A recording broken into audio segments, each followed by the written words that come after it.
அனைவருக்கும் வணக்கம். நான் உங்கள் கணியன் பழனிக்குமார். டைம் அண்ட் ஒர்க்கில் முக்கியமான கணக்குப்பா. இந்த கணக்குடைய கான்செப்டை நான் உங்களுக்கு சொல்கிறேன்.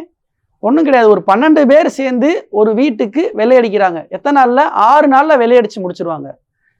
அவங்க 2 நாள் வேலை பார்த்துக்கிட்டு இருக்கும்போது அவங்களுடைய உறவினர்கள் 4 பேர் வந்துடுறாங்க. 2 நாள் வேலையை முடிச்சிடுறாங்க. உறவினர்கள் 4 பேர் எக்ஸ்ட்ரா வராங்க. அப்போ 12 பேர்லேருந்து எக்ஸ்ட்ரா 4 பேர் வர்றாங்க. 16 பேராக வர்றாங்க. அப்போ மீதி இருக்கிற 4 நாள் இருக்குது பார்த்தீங்களா? இந்த 16 பேர் வந்ததுனால குறையதானே செய்யும். அதான் கான்செப்ட். இந்த கேள்வியே அதான்ப்பா, வேறு ஒன்றும் இல்லை. 12 பேர் சேர்ந்து 6 நாளில் செய்கிறாங்க. அப்போ மொத்த நாட்கள் என்னது?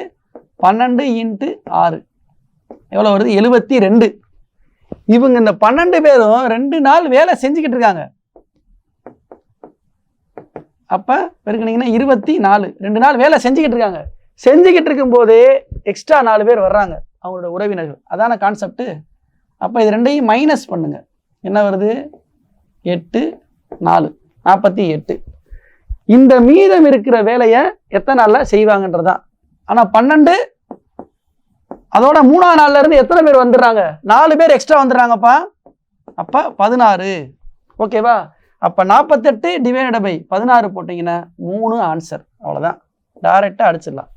இந்த கான்செப்டை மட்டும் நல்லா உள்வாங்கிட்டீங்கன்னா ஈஸியாக பண்ணிடலாம்ப்பா. டைம் அண்ட் ஒர்க்கில் நிறையா கணக்கு அடுத்தடுத்து பார்ப்போம். இது உங்களுக்கு ஹோம்ஒர்க் சம்பா. இதை நீங்கள் செஞ்சு கமெண்ட் செக்ஷனில் பதிவு பண்ணுங்கள்.